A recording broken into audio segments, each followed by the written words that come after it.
You're listening to an exclusive MiningMaven podcast interview, which is for information and educational purposes only and should not be considered as investment advice or recommendation to buy shares in the company featured. Today's interview is with Goldstone Resources and was recorded via Skype on Monday, the 12th of March 2012. We have Hendrik Schloemann, Exploration Director, and Jurie Wessels, CEO of Goldstone Resources, on the line from Cape Town, South Africa. Gentlemen, thanks for joining MiningMaven today. Hello Paul, how are you? Hi Paul. Very well, thank you. We have sunshine in London. What's it like in Cape Town? Much better than on your side, I'm sure. Some things in life are not fair. After the variety of progress that you've made recently and the RNS updates you've provided to market, we thought now was a good time to have a chat about Goldstone Resources and the progress that you're making. Now, for the benefits of investors new to the Goldstone Resources story, could you provide a brief overview of your strategic company vision and the projects you have in Ghana, Senegal and Gabon?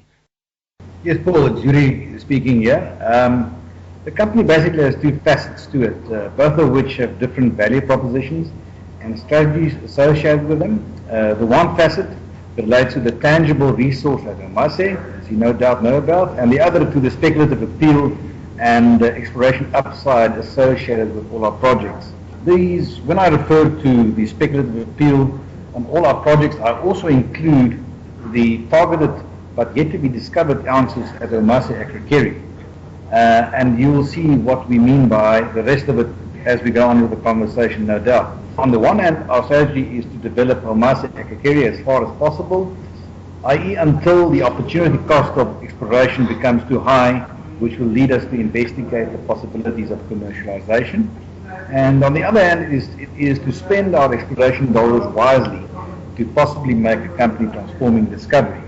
That's basically, in short, what our strategic vision is for the company. And, when you look at Goldstone, you would find two types of investors, both of which would either want to, on the one hand, see the one side of Goldstone grow a bit more, that is the resource side of it, and the other would want to sit and wait for the exploration bank.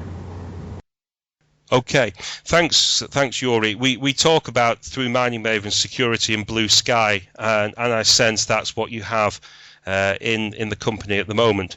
But one other element that we are also trying to find is the quality and depth of the management and technical team you have in place. Now, do you have the right resources from a management and technical perspective, both to pursue the operations on the ground and also to manage the various corporate issues that the company will face?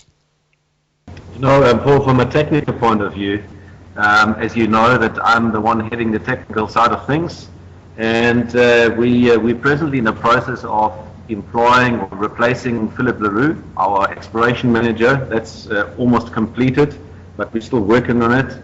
And then a little bit further down, but still very senior, we got two senior project geologists, which are positioned in the countries of operation, and all of them with intimate knowledge of the country and the projects. And I think just through this internal structure of people working for us, we're well set to supervise and explore in these countries. Yes, and from a corporate and operational point of view, we're an exploration company, so our activities and the people that we employ are directed at supporting Hendrik's job and what he is doing. And what we have there is we've got on logistics, we've got our logistics manager, Eddie Orton. Logistics, as you no doubt know, is something that's very important in countries where one operates under difficult circumstances and conditions. And then in country corporate activity and compliance, we have our general manager, recently appointed, Jacques Kutzer, who is also instrumental in bringing these offices in line with activities that would support our exploration efforts and make smooth the road for Hendrik and his team.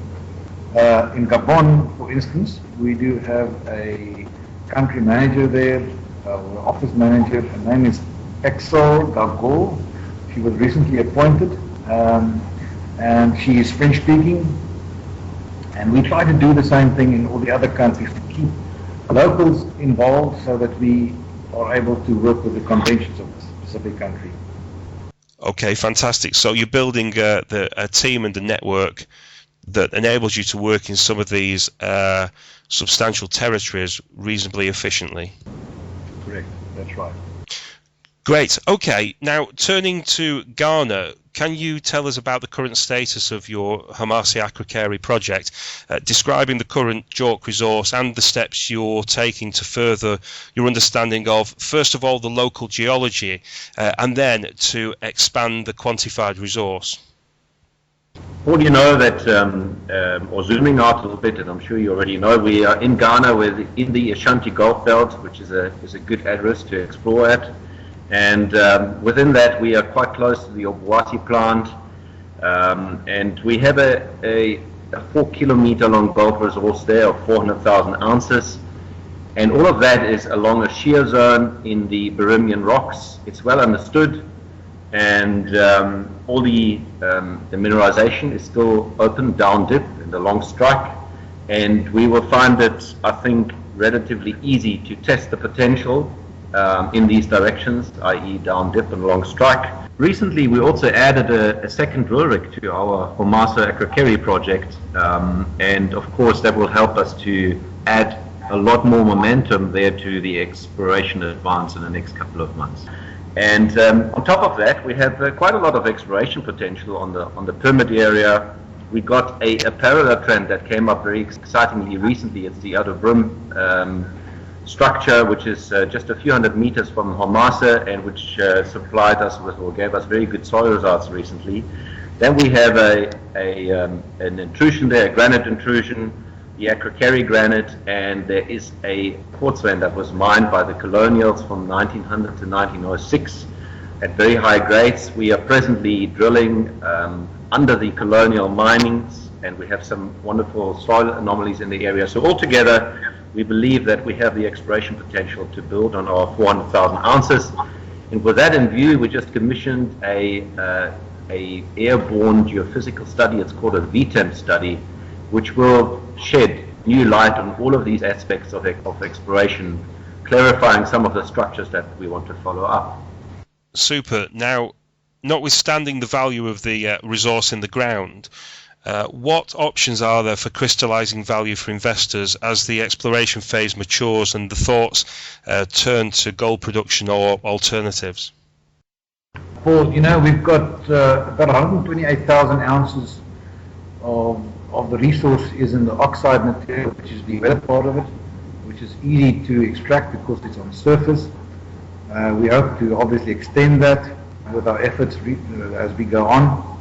And there are various ways of commercializing the project. Because you sit with these two different metallurgies, you sit with the oxide that's on surface, you would obviously start mining that first. And let's assume that we do justify an independent operation, then clearly we would start with an open cast operation all over the resource, and then start thinking of how we're going to mine it. It can either be done by us ourselves, or it can be done by a contract miner, or we can commercialize it by selling it off and retaining some kind of interest.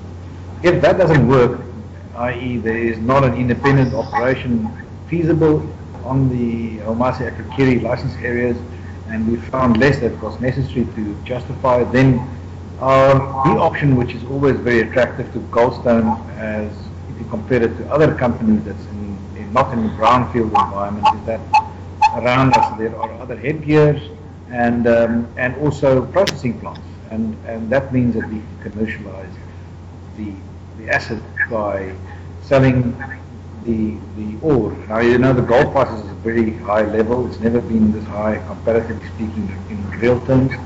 And I think what you would find is that it's very attractive to people that's operating in our area.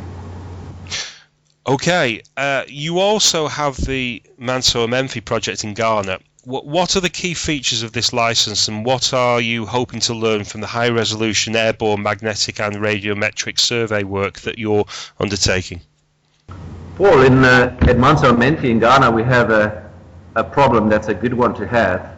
We found a high or large number of soil anomalies, golden soil anomalies, during our initial soil survey covering the entire pyramid area. But the problem now is that we cannot follow up all of these on the ground. So we have to prioritize them.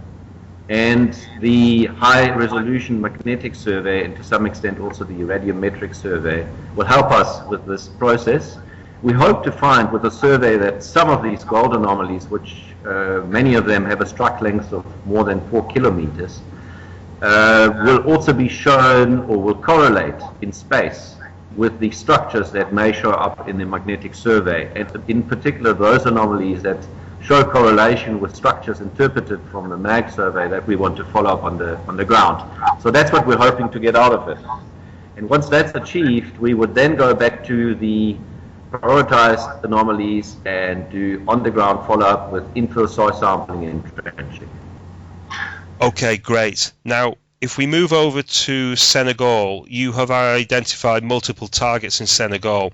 Can you explain how the targets were selected and what you are looking to achieve through the drilling program that is commencing, I believe, in March this year, alongside, again, the high-resolution airborne magnetic and radiometric survey work you've commissioned for the license area?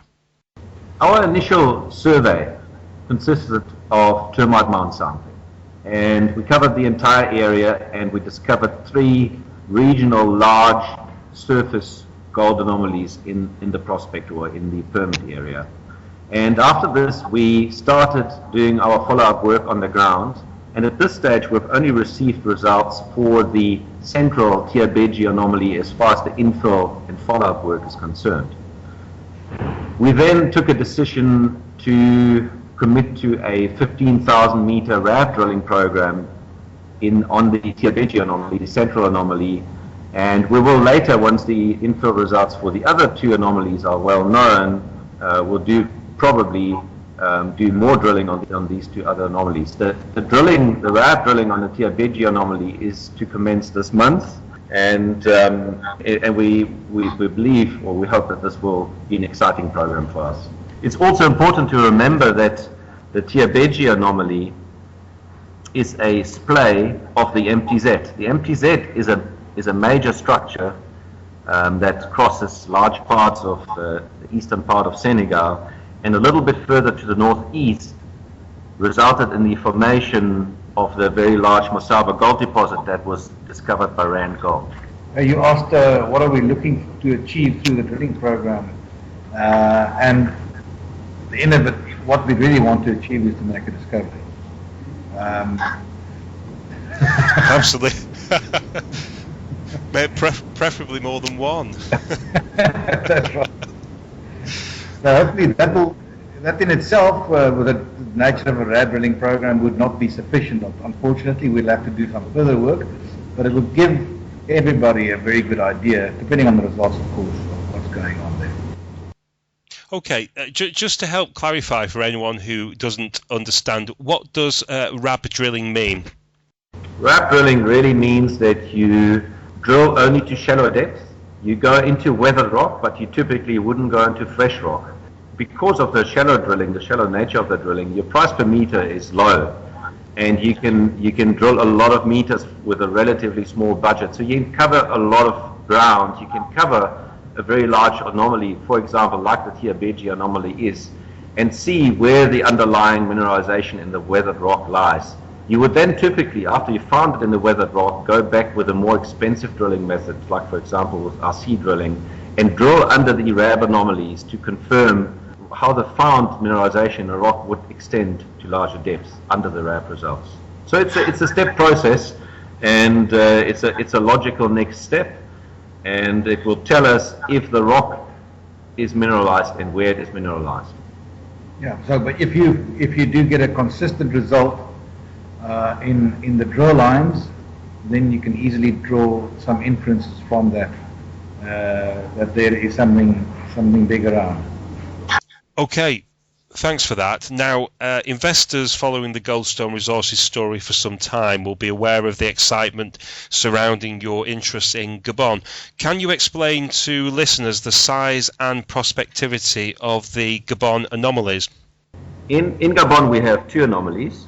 The one is the Yem anomaly, and the other one is the Ngutu anomaly. Now, both of them are staggering lengths of 15 kilometers. And we recently did some follow-up work over the Oyem anomaly, where we, in the center, crossed the anomaly with 4 lines, and we determined that the width of the Oyem anomaly is 400 meters. So we're looking at something that really has the size potential to result in a large discovery. That's why we're quite excited about it. And it's also very encouraging to see that the soil anomaly itself coincides with a geological structure that lies right under it as determined from magnetic results. It's good to see that these two are coincide so beautifully with each other. There are also artisanals in the area that mine gold from the streams that drain the anomalous area, which is again another indication or strong indication that this soil anomaly has the potential to result in a large discovery. So we're quite excited overall about these two anomalies. If you look at both of them, they tick all the boxes that you would search for when you look to find the ideal gold and soil anomaly. If you look at the genesis of a discovery made by scientific method, this is how things start. This is where the geologist's techniques becomes applicable, and what we have there, as Hendrik said, is 3 things. We've got the size, got the consistency in the size. Secondly, we do have the underlying structure, so there is a reason why the anomaly is there. And then thirdly, there's actually gold. So it's very difficult to fight against that. The question is there enough? And that we will have to try and answer.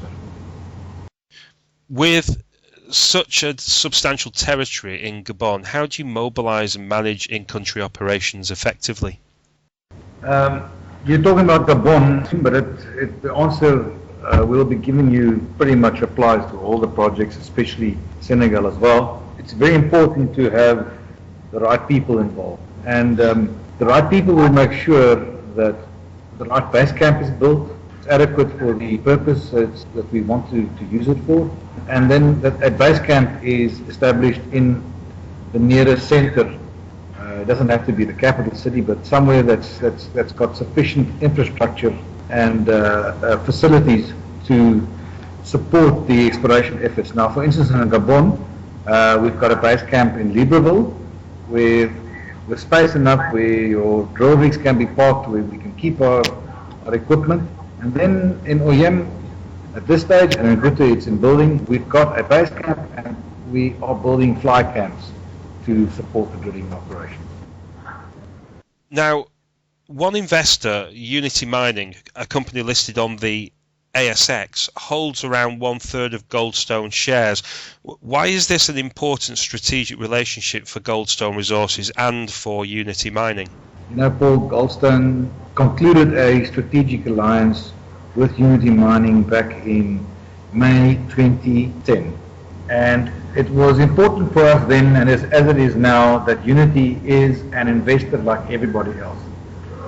Although Unity is a mining company, they operate in Australia, they've got mining operations there, and because they are peers, they see the benefits and the potential of a company like Goldstone. So I think that's a good test for anybody that wishes to invest in Goldstone. The second thing is that there has been some banter at the bulletin boards, I believe, that basically boil down to Unity being put into a position of purchasing Goldstone for a song. And we'd like to allay it here very quickly. The first thing is that Unity Mining is an investor. Secondly, they've got operations in Australia. And thirdly, they're constrained now, after we've made some amendments to our AGM, if they ever have the intentions to do so, of purchasing the shares in the company without anybody else hearing about it. Firstly, there is the disclosure and transparency rulings that applies to them now. So every percentage point that they do purchase through, then there will be an announcement. So people will realize that, and that the share price will hopefully, if Unity starts buying. Secondly, we do have city code-like provisions in our statutes now, which covers an investor in the event of Unity reaching 49% or more of an interest in Goldstone. Now, we know that the takeover doesn't occur overnight, especially a takeover where someone wishes to acquire a large position in a company to enable it to manipulate the price of the company.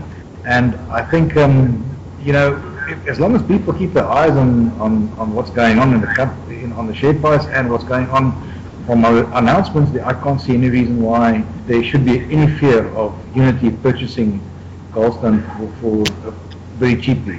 That's if they even have the intention to do that. Okay. And if you look at the Unity Mining Communications, they obviously hold their investment in Goldstone in high importance for their future.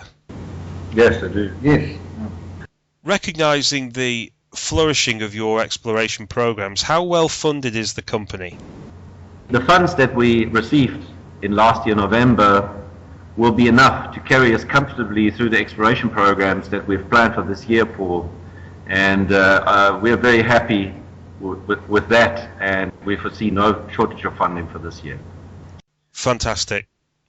Now, one question that increasingly is of significance to investors, individual and institutional, is your work supported by the local communities? And going forward, what will you add to the localities where the company operates?